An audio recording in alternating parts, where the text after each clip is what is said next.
episode is going to cover and deal with the issue of the difficulties people face unplugging their network of friends and loved ones when it comes to this type of information. I get emails all the time from viewers and subscribers complaining that they find a high level of difficulty in communicating this type of information and this type of what people call conspiracy to their network of friends. They tell me how people reject this information, people fight it, people laugh at you, people call you crazy, call you names.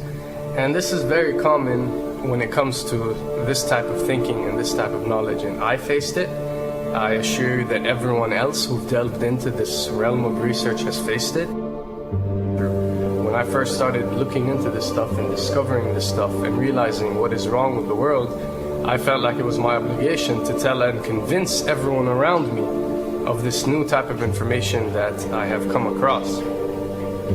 But in essence, years down the line, I've learned that it does not work this way.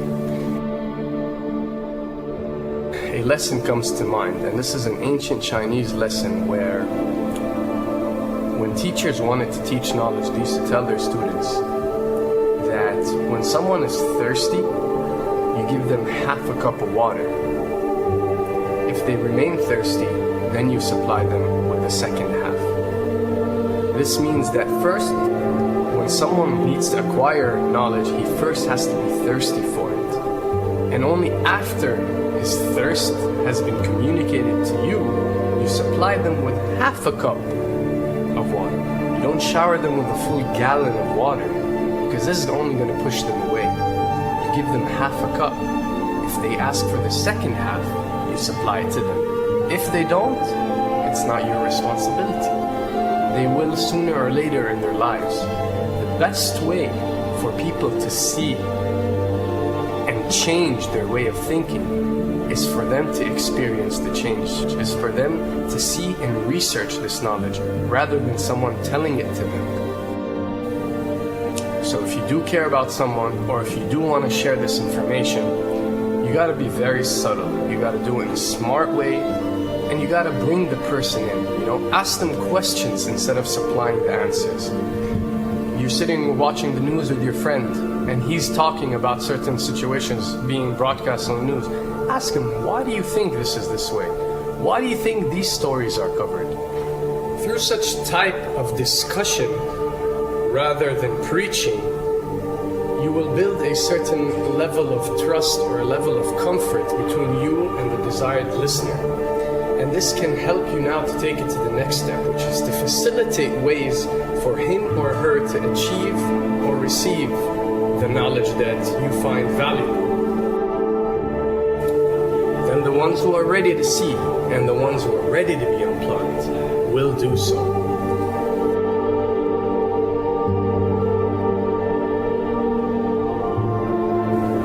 Why does this happen? Why would people reject such knowledge? Why would people fight such knowledge? Why would people attack you? Well, it happens most definitely for one of the following reasons.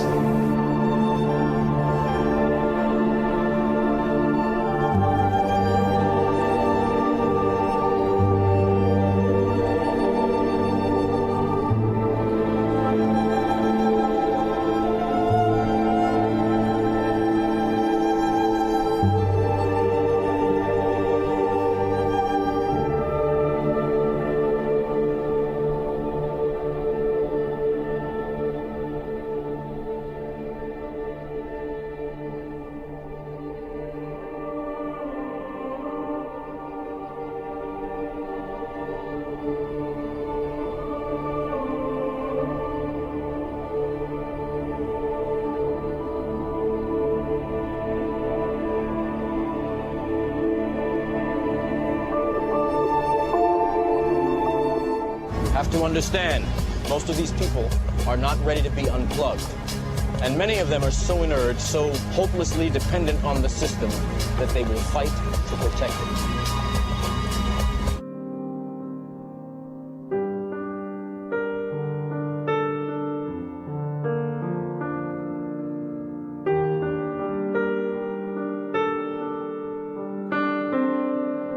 The greatest hypnotist on planet Earth is a oblong box in the corner of the room. It is constantly telling us what to believe is real.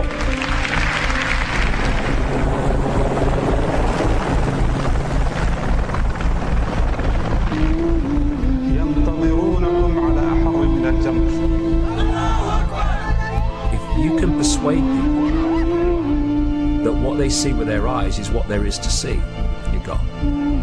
Because they'll laugh in the face of an explanation that portrays the bigger picture of what's happening. And they have. Fox noise today actually suggests the fires may have been started by Al-Qaeda. An FBI memo from late in June of this year is popping up this morning, and it's ominous.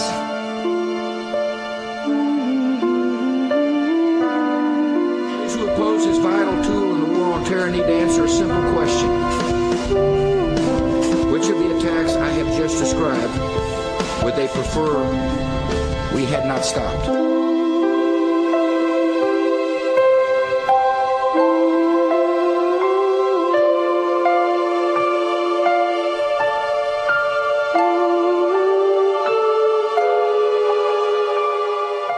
You people and 62 million other Americans are listening to me right now because less than 3% of you people read books.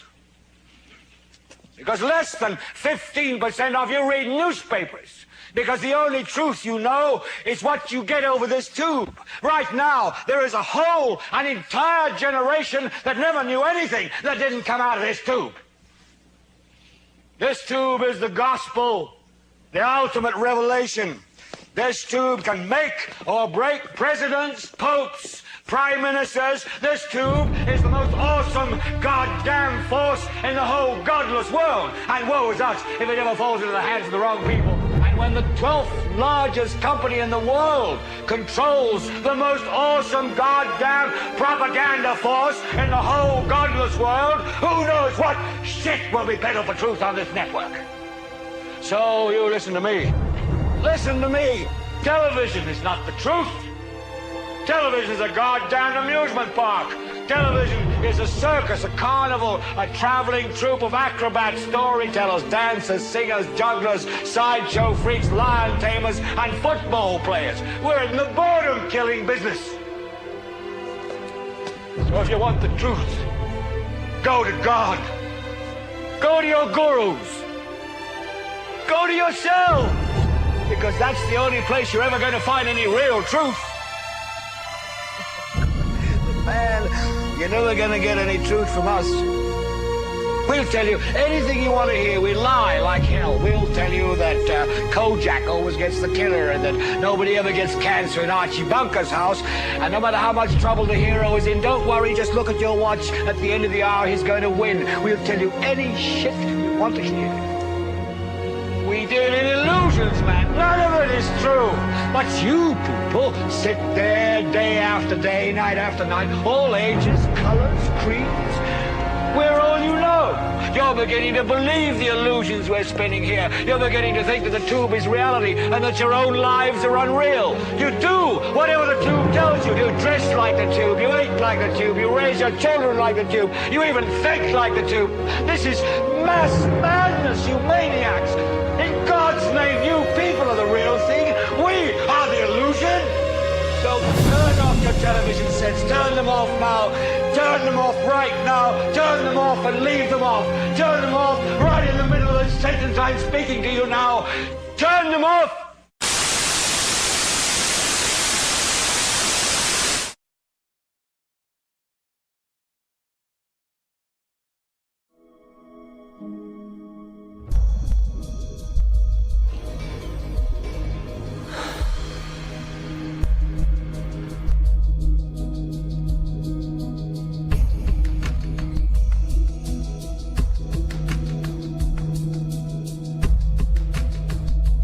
Welcome to the real world.